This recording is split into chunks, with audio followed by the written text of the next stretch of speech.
she's got one foot and daddy ain't got none. Two folks got but 5 toes, they can't walk near mine run. Rock and rollin', hopping round the place, get to drinking and they wheelchair race. 5 toes clean up, no more, no less. 5 little bees, they're missing all the rest. Hello, thank you for joining us. I'm Amira Travis, and this is AmputeeWisdom, where we have people living with limb loss, sharing their stories, their success, and their challenges. And today we have with us Travis Pollen. Thank you, Travis, for joining us. And so we're going to just start out with Travis just introducing yourself to our audience. Tell us a little about yourself, and then we're going to go from there. Okay, so I'm 29 years old, born and raised in Philadelphia. Born missing my left leg, missing my left femur, so technically above the amputee, but not quite the same as if I had lost a leg later in life. Right now I'm a Ph.D. student in rehabilitation sciences at Prosthetics, and I'm also a personal trainer and fitness trainer. Oh, very cool. What's the fitness trainer? So I say writer. I say writer because I literally on Monday I'm releasing my first book that I co-authored. It's about speed training for hockey. Apart from the book, I write for fitness websites, and I have a blog where I write about exercise, biomechanics, and that sort of thing. Oh, very cool. I'd like to talk a little bit more about that as we go forward. But I wanted to just kind of talk a little bit about, you said that you were born with your missing femur? Yeah. Is that what you said? Yeah, so the birth defect is called proximal femoral focal deficiency. Proximal, which is a mouthful. femoral, Yeah. focal. I'm not even sure what the focal part is, but proximal is like closer to the center of the body. Femoral is femur, and then deficiency is that it wasn't there. So it's just a rare birth defect that happens for no good reason. It's like a 1 in a million sort of thing, so nothing new, right? And there are 4 classes of the defect, and I have the most severe one. So basically, like I said, it results in me being classified as an above the amputee. I had a foot when I was born at the end of my left leg that had it amputated when I was 3 years old for cosmetic reasons, but also for functionality of the prosthesis. When my parents were deciding what to do with me when I was a kid, the options were either to have the amputation, which is called a sinus amputation, or to have what's called a rotation plasty, where they would take the foot that's at the bottom of the short leg and flip it 180 degrees. And so what that would do is the foot would actually function as a knee inside of a prosthesis. But when you have that surgery as a little kid, you often end up getting revisions to the foot might rotate back as you grow. So we decided just to do the amputation. And I haven't had any surgeries for that since. Although they talked about, as I was growing up, doing some sort of stapling procedure to stop my leg from growing more. And I was just like, get out of here. I don't need, I'm good. Wait, when you were a teenager? Yeah, like in my maybe early teens. I forget even why that was an option. Something about the functionality of the prosthesis and having a shorter limb to allow for different designs of the prosthesis, but I ended up not getting it. Haven't had an issue since. Okay. It's like where you were gonna have a growth spurt and then maybe that was it. And I feel like it's each year I would see the surgeon. I feel like they just wanted to list all the options available to me, and I like to suggest do surgery. So when there's one that might be available to you, they will not push it on you, but suggest that is an option for you. But as far as when the surgeries went, I felt like I didn't need any more than I already had. Recovering from amputation and stuff. Even when I was 3 years old, I was in the hospital for, I don't remember, but my parents said I was in the hospital for a really long time. Just going through learning to walk with the prosthesis and all that. Just a lot of back and forth as a kid, which is different from what other kids had to go through, but it was normal to me because it was the way it Do you remember any part of it? I know being a Yeah, toddler. crazily enough, I remember waking up from the surgery and like my mom being in the, I guess it was the recovery room.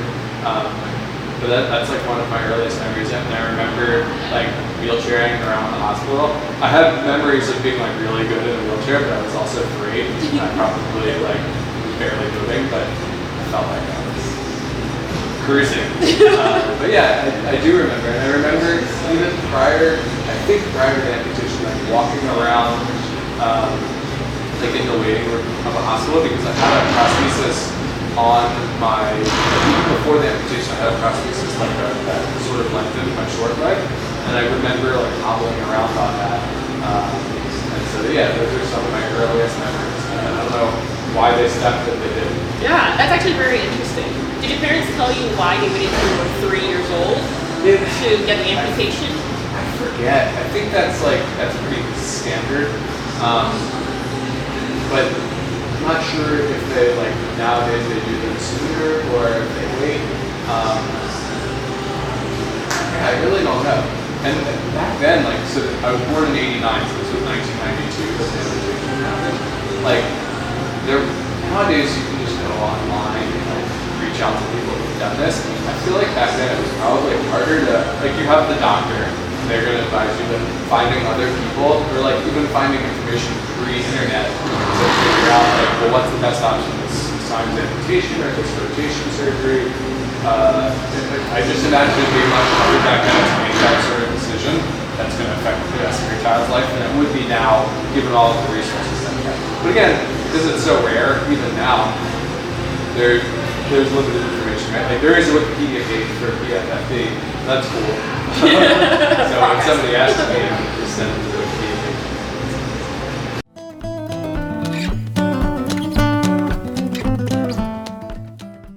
I don't even remember learning to walk, so it must not have been that traumatic for me. It must have just happened. Yeah, because you're a baby, you're learning. Fairly naturally, yeah. Yeah, you're a baby, you're learning, everything's new. So as you grow and learn, it just becomes second nature. Yeah, but even like my mom said that I was recovering from the surgery for a really long time. I had like a big scar, and like that needed to heal prior to getting into a prosthesis. So I don't remember how I was getting around after the surgery, apart from like the wheelchair in the hospital, maybe crutches. As a 3-year-old, yeah. Yeah, I guess that would be a good question for my mom. Yeah. Either she would remember or she would make it up. Yeah, yeah, that's true. But that's very interesting. So just so we can kind of understand, with the birth defect that you were born with, you didn't have like a femur or anything so there. It's it was more confusing because there was no femur, but the lower leg bones fully formed on the foot, but they just formed right where the femur would be. So typically in a normal person, the like femur bone articulates with the hip socket, and it's kind of like a ball and socket joint. As far as I know, I haven't seen X-rays of myself in a while, but there's no the lower leg bones that are where the hip are, or the like interfacing with the hip. They don't really articulate inside of the socket well, but I'm still able to move like functionally with my hip the way that a normal hip would. It's not as strong, and that's why I tend to limp a little bit, but I can do all of the like lift my leg up, lift it to the side, back, that you would with a regular hip. Growing up, what were some of the challenges that you faced, especially as a toddler? You don't know the difference. You're just having fun and learning. Yeah. But as you get older, elementary school, middle school, high school, college. The things that like I remember the most are the trips to the prosthetist, because like I would have to go before school, and I was really like fanatical about not missing school, so we would go super early in the morning. And that was I recognized that was something that other kids didn't have to do. But I don't know, I guess it didn't like bother me tremendously at the time, but it was a hassle, you know, especially when the prosthesis would break. And that's what I remember the most. Like one time I was in gym class playing basketball, and the like knee kind of just like broke out of the socket. And so I honestly hopped from one end of high school all the way to the other end, to the nurse's office, to like call my mom and be like, hey, my prosthesis broke, can you come pick me up? Oh, wow. And then they were able to fix it pretty quickly. I was like, oh no, I'm screwed. But maybe I was out of school for a day. I remember at the time, I wasn't comfortable going to school like on crutches, which is like, well, what's the big deal? You already look funny anyway. But for some reason, like my whole self was myself with my prosthesis, right? And so if I didn't have that, I didn't feel whole. But when I did have it, I did feel whole, and I did feel normal, because that was always normal for me. So that when the leg would break, and it broke often, especially when I was little, because the child parts that they make just aren't as like tolerant to loads as the adult ones. So like any sort of running, jumping that exceeds the capacity of those components, just like it broke. And in addition to when it would break, I would need to go as I was growing to get it lengthened, and then each year I would get a new one. And like when I was really little, I didn't notice like it impacting me much physically. But as I got older, I started noticing the difference. Like, oh, I can't run as fast as my friends. Oh, I can't jump as high. And so when I was like, I don't know, under 10, I would play baseball, I played basketball, but eventually I realized that I wasn't good enough at either of those things to like keep playing at the level that I wanted to be.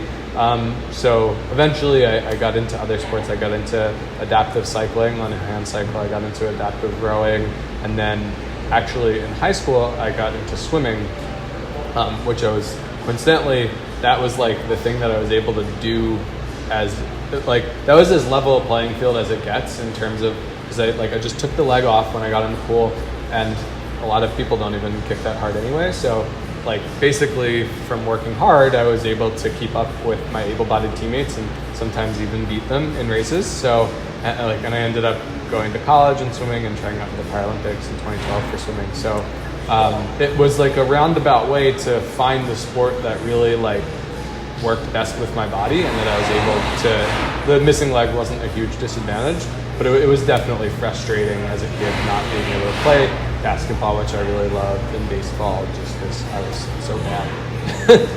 And what did your classmates and teachers, you know what? Did they make any comments? Like, what did they think? Everybody was so amazing, like growing up, especially in elementary school and middle school, like getting me the accommodations that I need. Like I remember my mom and I would meet with my elementary school teacher before the year would start, and just to figure out like what I needed that was different from the other kids. And I don't recall it being like anything major. I remember when I got to middle school, they were like, oh, okay, you can take the elevator and you can go late to class if you want to.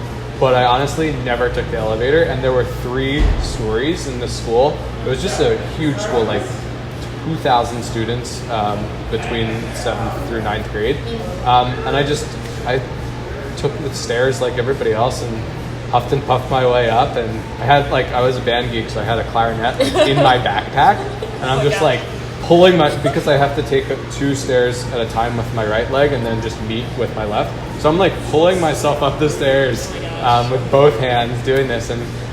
But I never wanted to like use it as an excuse to be any different. But I definitely did go to class late sometimes. And whoever was with me, I would just be like, don't worry about it. You're the cool kid everybody wanted to go late to class with. Yeah, I was like, as long as you're with me, you're fine. But yeah, as a kid, like I don't remember getting bullied. I don't remember receiving like too much special treatment beyond, I guess, whatever it was that I needed. But for the most part, I just like, my goal was to fit in, and I feel like I succeeded at that well, given the circumstances. So you said like you were born in 89, yeah. So a lot of this happened in the 90s and early 2000s, right? So at that time, I guess technology was kind of catching up. So when my first few prosthetic legs were literally like 2 metal hinge joints on either side, and then like, socket and like whatever wood at the bottom. And at a certain point, they were like, okay, I guess you're active. We can start to give you like the more fancy stuff, which like what I have now is basically what I had when they first started giving me the better technology, but the adult version. And now there are like a million different companies, and they all make a million different products, and I'm like sort of a bad patient, I guess, because I just use the same thing that I've always used. Because like I was talking to my prosthetist the other day, and he's like, you know, when you get your new leg, you can try out a bunch of different things, try out things for 2 weeks, see what you like. I'm like, this is fine. Like I'm getting around pretty well.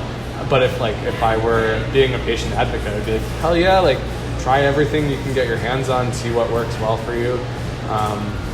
But yeah, like you said, the technology has really exploded in recent years. But the trouble is like everything's so freaking expensive. Like I basically get what insurance will cover the most percentage of, and like that doesn't include like a running leg. So I've never had a running leg. Therefore, I don't like to run because the leg that I have is really designed for walking. And like I can get going a little bit, but over long distances, I just get really tired. So it's sort of like, you know, if you, let's say you lost your leg in the military, you're gonna be given a lot of resources that way in terms of like the best stuff. And I sort of get like the stuff that is necessary.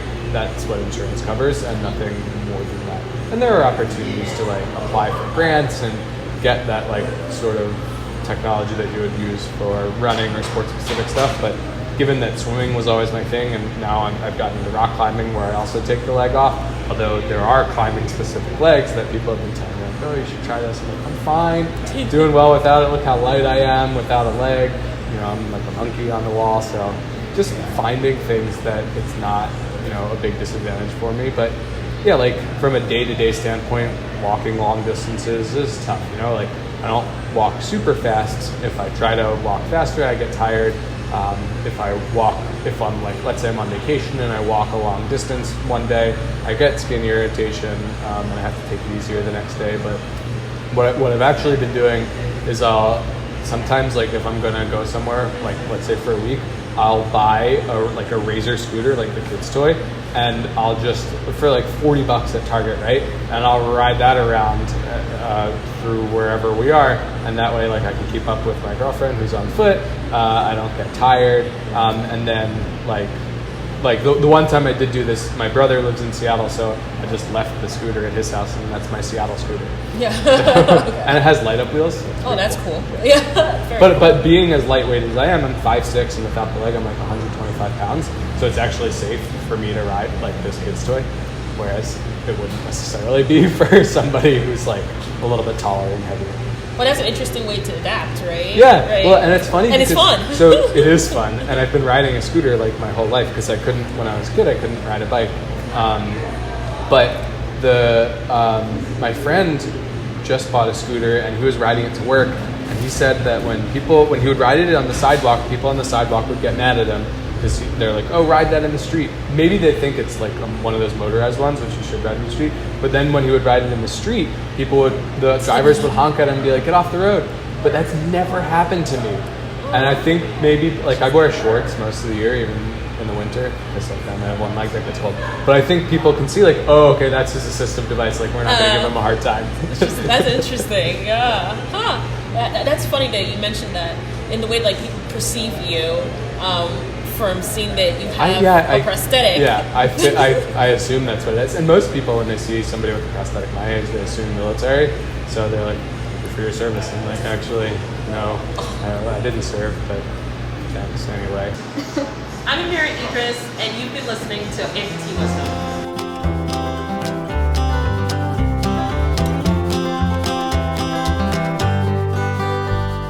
Mama, she's got 1 foot and daddy ain't got none. 2 folks got but 5 toes, they can't walk near mine run. Rock and roll and hopping round the place, get to drinking and they wheelchair race. 5 toes between them, no more, no less. 5 little bees, they're missing all the rest.